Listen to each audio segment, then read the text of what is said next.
Childhood obesity is a serious medical condition that affects children and adolescents. It's particularly troubling because the extra pounds often start children on the path to health problems that were once considered adult problems. Talk about diabetes, high blood pressure, and high cholesterol. Childhood obesity can also lead to poor self-esteem and depression. Well, joining us to better understand childhood obesity is Dr. Ikechukwu Okongu, consultant pediatrician at the University of Nigeria Teaching Hospital, Enugu. Thank you for joining us, doctor. Thank you very much. All right, doctor, so what's childhood obesity? Oh, well, it's important to understand what obesity is first, and then just take it down to children. So for obesity, if you have a BMI, which is your body mass index that is above 30, that's classified as obesity. And your body mass index is a product of your weight and then also your height. So if you are, very fat, or if you're very huge, but you're tall enough, that can, even it out.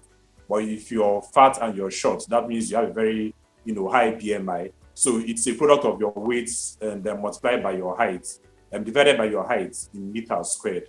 So when you have a value that's above 30, that's obesity. Overweight is from about 24 to that 30. And then normal is from 18 to 24, which is what everybody should have or aim to have. So once you have a value that is from 24 and above, you are delving into overweight and obesity. All right, now, it is said that not all, you're saying? Yeah, I said if you're above 24 and 30, then you are, delving into overweight and obesity. That's right. All right. Now, it is said that not all children carrying extra pounds are overweight. Now, what are the pointers or reliable symptoms of childhood obesity? Yeah, like I said, it's a product of your weight and your height. So just because I'm huge, if I'm huge and I'm tall, then that evens out. I probably won't be overweight or obese. But if I'm huge and I'm short, or maybe I don't have any height to back up, then that is usually an issue. And sometimes you might see someone that is huge and maybe an average height, and you think the person is not overweight, but your BMI is the pointer. So everybody should have an idea of what their weight is or what their height is. And then there are so many BMI calculators online that you can use to find out what your BMI is, to find out if you are tipping into overweight or into obesity. All right. So if I'm worried that my child is putting on too much weight, what's the best line of action then? Yeah, like I said, you first of all find out what the BMI is. And then if the BMI is tilting into overweight or obesity, then you have to take some, stringent actions, because I'm sure there are so many associated diseases and illnesses that can occur, with overweight and obesity. Diabetes, lung issues, atherosclerosis, hypertension, and if it starts out very early, then that's going to be concerning, because that means that the child has a long time, to accumulate all this damage to the body. So as early as possible, if you find out that your child is putting on so much weight, you have to watch, first of all, start with the diet. Is he just eating junk food, fast food, pizza, donuts and stuff like that, soda? Or, is he eating healthy? So you can start out by, altering what the diet is. And when you're done with the diet, then, nowadays we have a very sedentary lifestyle. Children are driven to school, they are driven back home. Like our own days when we are growing up, you had a lot of activity to get involved in. So you have to, cut down the sedentary lifestyle and then the TV lifestyle as well. Most times they come back from school and they just sit down in front of their TV. So I think you can cut down, let them exercise a little bit more. Go out and play with friends, buy a bike for them, let them go out and, cycle, get active. And then most importantly, watch their diet. Let them not be given to too much junk food. I think if you start out very early, you can save them a lifetime of so much, heartache, with so many diseases like, diabetes, hypertension, and all the rest that are associated with obesity. All right, I like to take causes and risk factors together. Talk to us about the causes and risk factors of childhood obesity. Okay, I think it's pretty straightforward. In the United States, adulthood obesity, it's about 40 to 50%. So that means like 1 in 2 people are obese in the United States. And they had a trend. There was something that led to it. It didn't just happen.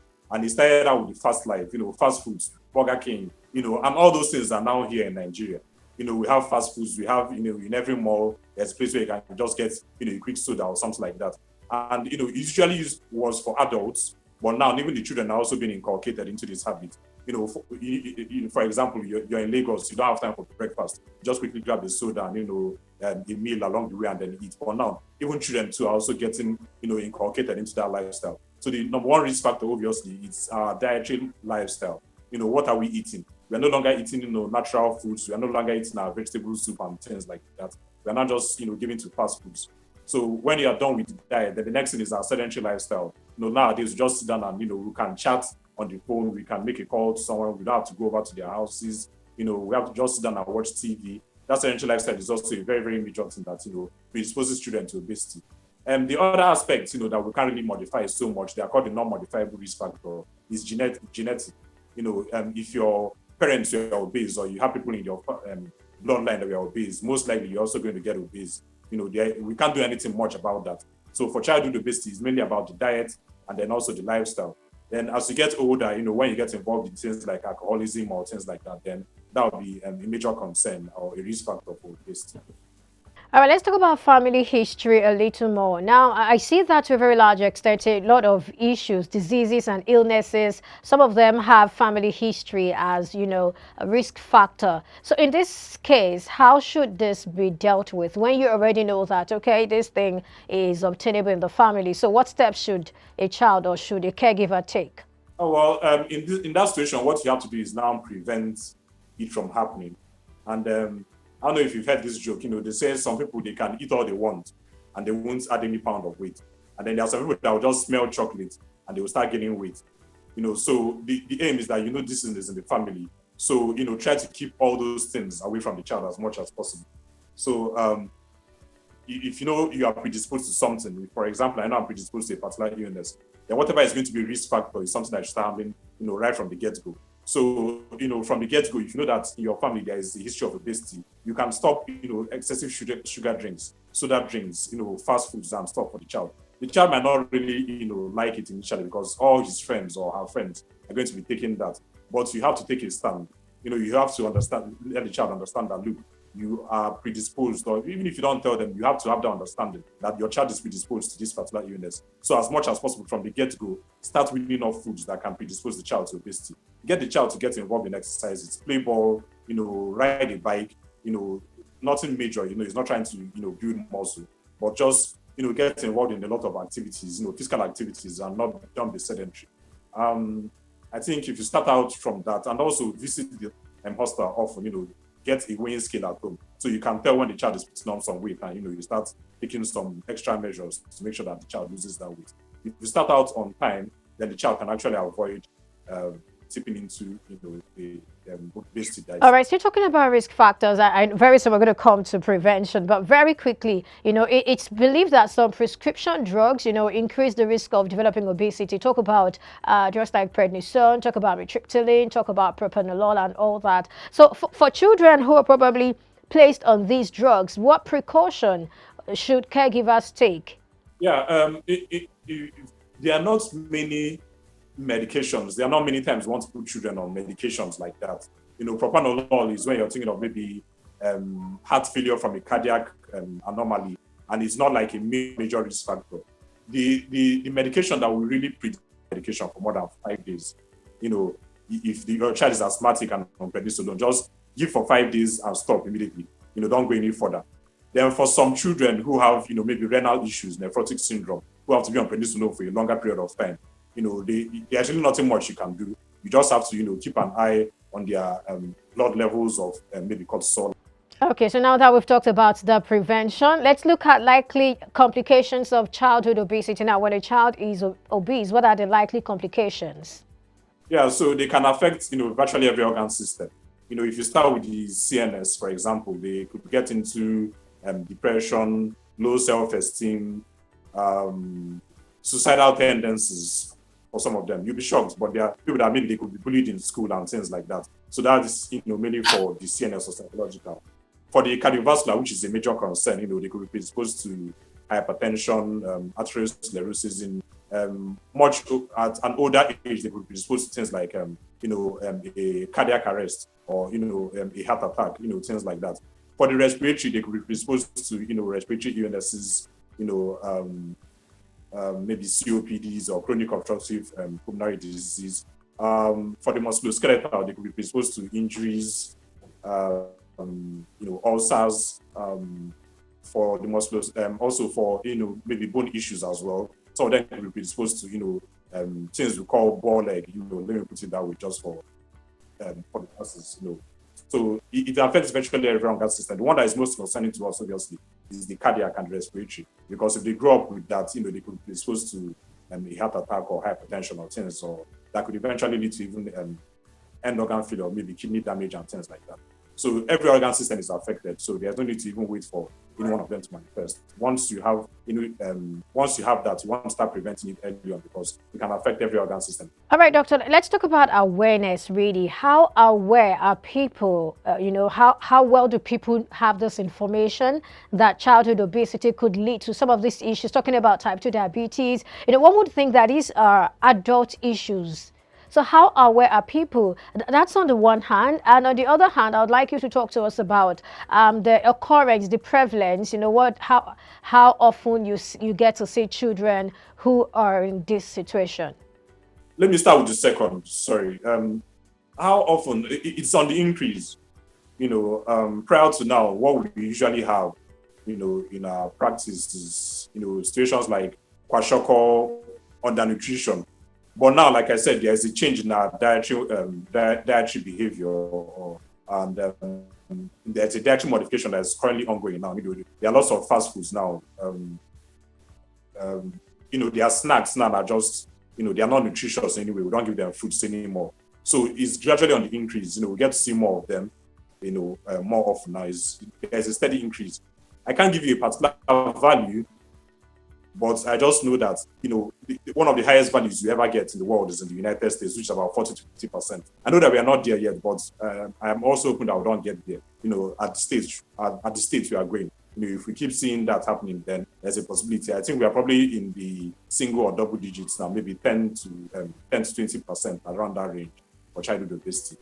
I think to an extent we know that it's bad, but we are just looking at it from the physical point of view. My child is fat. I don't want my child to be fat.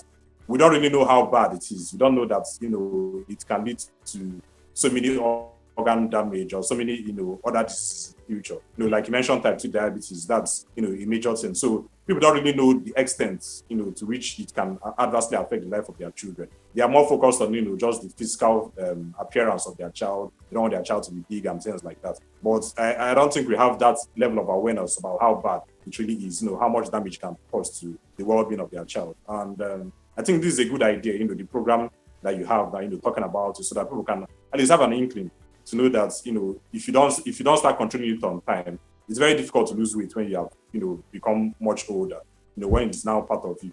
This is at the early time, that's when you can start, that's when you can make all the modifications, that's when you can make all the changes. So I think your program is, one of the ways that we can, also get people aware about how bad and how dangerous this is, and how it can affect every organ system and, lead to very chronic diseases that are very expensive.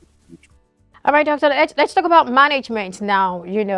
For example, I asked a question about a parent who feels the child is probably overweight. What can the parent do? That's one. You've answered that. But then for a child who has been confirmed to be obese, what can the parent do to manage this child so the child doesn't, end up having some of the complications you just talked about? Okay, so the first is that you can come to the hospital and then we'll find out, is this something genetic? Does this child has, because there are some genetic illnesses that can predispose children to obesity. Not just that the parent is fat. There are some, like Widman syndrome, there are syndromes, that can lead to obesity in childhood. And if the child has that, then it's not just about the diet, it's not just about, it's something that is already genetic, it's already something that is in the child.